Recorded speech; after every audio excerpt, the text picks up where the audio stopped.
Hello. आज की हमारी वीडियो का टॉपिक है फोल्स इम्प्रिजनमेंट। सबसे पहले हम इम्प्रिजनमेंट का मतलब देखेंगे। इम्प्रिजनमेंट का मतलब होता है किसी पर्सन को कैद में रखना, प्रिजन में रखना, एंड फोल्स मतलब रॉन्गफुली। तो फोल्स इम्प्रिजनमेंट का मतलब है किसी पर्सन को गलत तरीके से कैद में रख रहे हैं। ओके, तो उस सिचुएशन में क्या किया जा सकता है और एक्चुअल में ये रॉन्ग होता क्या है, ये समझने के लिए एग्जाम्पल, आप पर कोई इल्ज़ाम लगा रहे हैं कि भाई इसने फोल्स इम्प्रिजनमेंट कमिट किया है, इसने मेरे को कैद करके रखा है। तो वहाँ पे प्रूफ भी तो चाहिए ना, प्रूफ करना पड़ेगा। तो प्रूफ के लिए क्या क्या ज़रूरी है। अब प्रूफ करने से पहले तो हमें ये समझना ज़रूरी है कि एक्चुअल में फोर्स इम्प्रिजनमेंट होता क्या है, राइट। तो चलिए शुरू करते हैं। False imprisonment of course wrong है, टॉर्ट में आया है तो ये एक रॉन्गफुल एक्ट है। तो फोल्स इम्प्रिजनमेंट क्या होता है, जब आप किसी पर्सन को टोटली रिस्टेन कर लेते हो। सबसे पहला असेंशियल एलिमेंट है इसका कि आप किसी पर्सन को टोटली रिस्टेन करते हो। टोटली रिस्टेन करते हो मतलब पूरे तरीके से उसके सारे रास्ते बंद कर देते हो, वो कहीं भी नहीं जा सकता। ठीक है, तो ये है first essential element. Second essential element है विदाउट एनी लॉफुल जस्टिफिकेशन। और आप जो ये पर्सन को टोटली रिस्टेन कर रहे हो, आपके पास कोई भी लॉफुल अथॉरिटी नहीं है, यानी लॉ ने आपको अथॉरिटी नहीं दी है वो काम करने की, राइट। जैसे एग्जाम्पल, ये एक पर्सन है ए, ये पर्सन ने क्या किया, बी पर्सन को लॉक कर दिया एक रूम में रॉन्गफुली। यहाँ पे ए की कोई अथॉरिटी नहीं थी, ये कोई पुलिस ऑफिसर नहीं है और बी कोई क्रिमिनल नहीं है, दोनों ही इंडिविजुअल्स हैं। यहाँ पे ए जो है वो भी एक नॉर्मल पर्सन है, ऐसे ही बी भी नॉर्मल पर्सन है। अब आप देखिए, आपके पास राइट टू फ्रीडम है, राइट टू लाइफ और बहुत सारे राइट्स हैं आपके पास। तो अगर आपके पास है तो ए के पास भी हैं, बी के पास भी हैं, ये भी हमारी ही सोसाइटी के मेंबर हैं। तो अब जैसे राइट्स ए के पास है वैसे ही बी के पास भी हैं। तो अगर कोई भी रॉन्गफुल एक्ट ये करता है, अगर इसको ऐसे कैद में रखता है रॉन्गफुली, टोटल रिस्टेन भी है। टोटल रिस्टेन कैसे है कि ये कहीं भी नहीं जा सकता, इसके चारों रास्ते बंद हैं विदाउट एनी लॉफुल जस्टिफिकेशन। इसके पास कोई अथॉरिटी भी नहीं है ए के पास बी को कैद करने की। तो दोनों चीज़ें हो गई। तो हम क्या यहाँ पे कह सकते हैं कि यहाँ पे फोल्स इम्प्रिजनमेंट है? तो हाँ जी, हम कह सकते हैं कि यहाँ पे फोल्स इम्प्रिजनमेंट है। चलिए हम इसके असेंशियल एलिमेंट्स को क्लियर करते हैं एक एक करके। उससे पहले कुछ और पॉइंट्स देख लेते हैं। अगर आपने प्रूफ करना है कि भाई यहाँ पे फॉल्स इम्प्रिजनमेंट कमिट हुआ है, तो ज़रूरी नहीं है आपने यही प्रूफ करना पड़े कि चार दीवारी में इंसान को बंद करके रखा गया। ऐसा भी हो सकता है किसी ओपन प्लेस पे भी पर्सन को क्या किया जा सकता है, ये कह सकते हैं। एग्जाम्पल एग्जाम्पल देखिए, ये एक फील्ड है और यहाँ पे इस पर्सन को कहा गया है कि तुम अगर यहाँ से बाहर निकलोगे तो तुम्हें शूट कर दिया जाएगा। तो यहाँ पे भी फॉल्स इम्प्रिजनमेंट है। कैसे? चारों रास्ते बंद है, यहाँ से बाहर नहीं निकल सकता किसी भी सिचुएशन में। तो first thing complete, without any lawful justification. Of course बिना अथॉरिटी के उसने तो थ्रेट यूज़ किया, उसने तो धमकाया है उसको। तो यहाँ पे क्या हो गया, फॉल्स इम्प्रिजनमेंट हो गया है इस वाले केस में। तो ये ज़रूरी नहीं है कि चार दीवारी के अंदर ही फॉल्स इम्प्रिजनमेंट हो, ऐसा भी पॉसिबल है किसी फील्ड में, इवन पर्सन के खुद के हाउस में ही उसको ऐसे कैद करके रखा जा सकता है। ओके, तो उसको भी हम फॉल्स इम्प्रिजनमेंट कहेंगे। एक इंसान को क्या किया जा सकता है, रिस्टेन कर सकते हैं हम थ्रेट से, फोर्स से, उसके खुद के हाउस में, इवन बेशक से ओपन फील्ड है यहाँ पे भी। तो यह इस केसेस में भी, इन केसेस में भी क्या हो सकता है, फॉल्स इम्प्रिजनमेंट है। तो चलिए अब हम देखते हैं असेंशियल एलिमेंट्स को डिटेल में। अब देखिए, हम तो पढ़ रहे हैं टॉर्ट, बट हमें थोड़ा सा क्रिमिनल लॉ के बारे में भी पता होना चाहिए। क्रिमिनल लॉ में क्या है, क्रिमिनल लॉ में दो तरीके से कैसे रिस्ट्रेन है, एक तो टोटल है और एक पार्शियल है। टोटल रिस्ट्रेन में होता है कि चारों रास्ते बंद है, कहीं नहीं जा सकता है इंसान।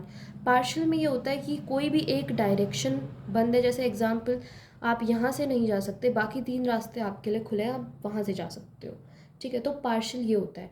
टॉर्ट जो है वो पार्शियल के साथ डील करता ही नहीं है। यहाँ पे हम बात करते हैं सिर्फ टोटल रिस्ट्रेन की। टॉर्ट क्या कहता है, टॉर्ट कहता है अगर टोटल रिस्ट्रेन है तो ही फॉल्स इम्प्रिजनमेंट माना जाएगा, अदरवाइज नहीं। ठीक है, अगर किसी इंसान को आप किसी पर्टिकुलर डायरेक्शन में जाने से रोक रहे हैं तो वहाँ पे फॉल्स इम्प्रिजनमेंट टॉर्ट में नहीं माना जाएगा। ठीक है। और टोटल रिस्ट्रेन जो है, ऐसा नहीं है, जैसे एग्जाम्पल के लिए आपने क्या किया, एक पर्सन है ए, इस पर्सन को आपने 10 मिनट के लिए यहाँ पे लॉक कर दिया। यहाँ पे बेशक से 10 ही मिनट हैं, बट आपने क्या किया है, आपने बेशक से इसका ड्यूरेशन मैटर नहीं करता, दो ही चीज़ मैटर करती हैं। पहली चीज़ टोटल रिस्ट्रेन, चारों रास्ते बंद हैं उसके, कहीं भी नहीं जा सकता, पर्टिकुलर लिमिट्स आपने सेट कर दी हैं, ठीक है। और दूसरी चीज़, बिना किसी लॉफुल जस्टिफिकेशन के आप ये कर रहे हो, तो यहाँ पे क्या है, फोर्स इम्प्रिजनमेंट है। टाइम ड्यूरेशन मैटर नहीं करता, चाहे वो कितना भी कम क्यों ना हो, पर्सन फिर भी लायबल होता है। तो फोर्स इम्प्रिजनमेंट के लिए ये ज़रूरी नहीं है पर्सन को आप किसी जेल में ही रखो, चार दीवार के अंदर ही रखो, किसी बिल्डिंग में। ये भी पॉसिबल है कि आप क्या कर रहे हो, आप किसी पर्सन को ओपन फील्ड में, इवन उसी के घर में भी आप फोर्स इम्प्रिजनमेंट कर सकते हो, उसको रख सकते हो। उसकी लिबर्टी जब आप छीन लेते हो, पर्टिकुलर लिमिट्स आप सेट कर देते हो कि नहीं निकल सकते आप यहाँ से बाहर बिना किसी लॉफुल जस्टिफिकेशन के, जब आप ये कर रहे हो तो फोर्स इम्प्रिजनमेंट ही माना जाएगा। ओके, चलिए अब हम शुरू करते हैं। कुछ और भी पॉइंट्स हैं जैसे अनलॉफुल डिटेंशन, लॉफुल डिटेंशन, तो हम इनको भी थोड़ा थोड़ा सा देख लेते हैं। देखिए, अनलॉफुल क्या होता है। अनलॉफुल में अगर आपने प्रूफ करना है, अगर आपने फॉल्स इम्प्रिजनमेंट का प्रूफ करना है कि यहाँ पे ये रॉन्ग कमिट हुआ है, तो ये ज़रूरी है, आपने क्या प्रूफ करना होगा, अनलॉफुल तरीके से था, और क्या था, बिना किसी लॉफुल जस्टिफिकेशन के था, ठीक है, विदाउट एनी लॉफुल जस्टिफिकेशन आपने ये चीज़ प्रूव करनी पड़ेगी। अब हमने एक केस देखा था, Bhim Singh versus state of Jammu and Kashmir, इस वीडियो में नहीं देखा, वो हमने एक प्रीवियस वीडियो में देखा था।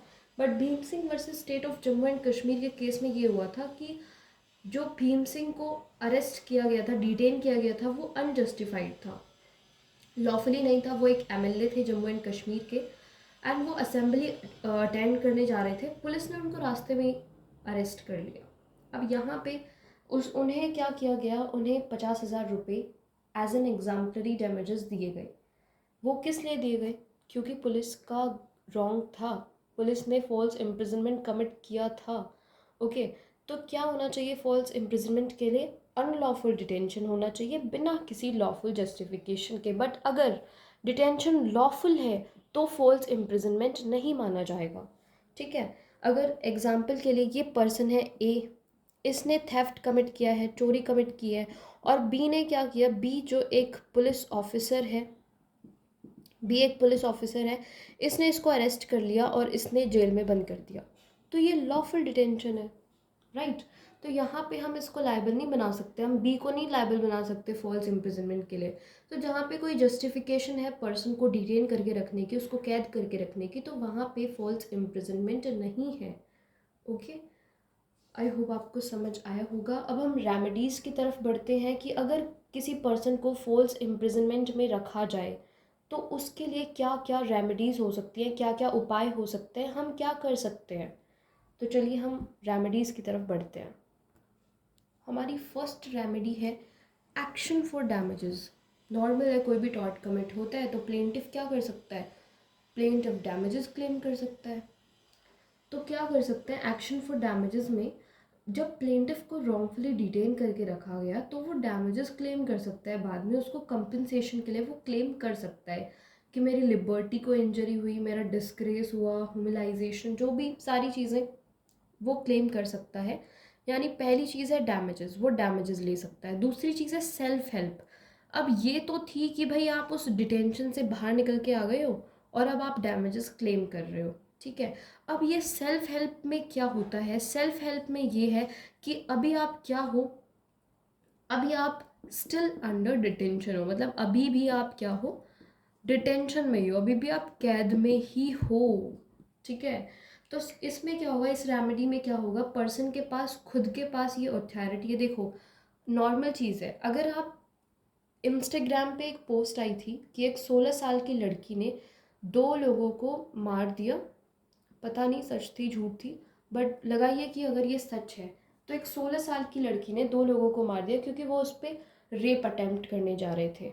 तो यहाँ पे उसने मार दिया, फिर भी उसको अरेस्ट नहीं किया गया, मर्डर की तो पनिशमेंट है, बट क्यों नहीं दिया गया? क्योंकि यहाँ पे क्या था, यहाँ पे था प्राइवेट डिफेंस। उस लड़की ने अपना डिफेंस करने के लिए, अपने आप को बचाने के लिए किया है। तो ये चीज़ भी सेम ही है, सेल्फ हेल्प। लॉ आपको अथॉरिटी देता है, आपके पास ये राइट है कि अगर आप किसी प्रॉब्लम में आते हैं तो आप रीज़नेबल फोर्स यूज़ कर सकते हैं। तो सेल्फ हेल्प में भी यही है कि एक पर्सन को ये अथॉरिटी है कि वो रीज़नेबल फोर्स यूज़ कर सकता है उस कैद से भागने के लिए, instead of waiting for legal action and procuring his release. यानी कि आप अपने आप को बचाने के लिए रीज़नेबल फोर्स यूज़ करके वहाँ से निकल सकते हो। फिर आती है हैबियस कॉर्पस। अब इसमें क्या होता है, ये एक स्पीडियर रेमेडी होती है। जिस पर्सन को रॉन्गफुली डिटेन किया गया है ये उसके पास अवेलेबल है। इसमें भी अभी पर्सन क्या है, स्टिल अंडर डिटेंशन ही है, अभी भी डिटेंशन में ही, अभी भी कैद में ही है। तो इसमें भी क्या होता है, ये भी एक स्पीडियर रेमेडी होती है। इसमें क्या किया जाता है कि रिट फाइल करी जाती है सुप्रीम कोर्ट में आर्टिकल 32 के अंडर, और अगर हाई कोर्ट में जाना है तो आर्टिकल 2 to 6 के अंडर। तो अब इस रिट से क्या कर सकते हैं, जो पर्सन डिटेंशन में है, जो पर्सन डिटेंशन में है उसके लिए ये प्रूफ करना होगा कि इस पर्सन को रॉन्गफुली डिटेन किया गया है बिना किसी जस्ट एंड रीजनेबल ग्राउंड के। तो अगर कोर्ट सेटिस्फाई हो जाता है तो पर्सन को इमिडिएटली रिलीज कर दिया जाता है। तो ये 3 रेमेडीज़ हैं। अगर कोई पर्सन जो है, अगर कोई पर्सन फॉल्स इम्प्रिजनमेंट में है तो वो ये 3 रेमेडीज़ यूज़ करके वहाँ से निकल सकता है। ठीक है, यहाँ से तो इसमें तो हम निकलने के लिए नहीं कह सकते। यहाँ पे तो आप सिर्फ क्या कर सकते हो, डैमेजेस ले सकते हो, कंपनसेशन ले सकते हो, ये बाद की बात हो रही है। सेल्फ हेल्प यानी कि अभी आप डिटेंशन में हो तो आप खुद की हेल्प कर सकते हो रीजनेबल फोर्स यूज़ करके। हैबियस कॉर्पस, यहाँ पे आप कोर्ट की हेल्प ले रहे हो, सुप्रीम कोर्ट के आर्टिकल 32 में एंड हाई कोर्ट के आर्टिकल 2 to 6 में। आई होप आपको वीडियो अच्छी लगी होगी।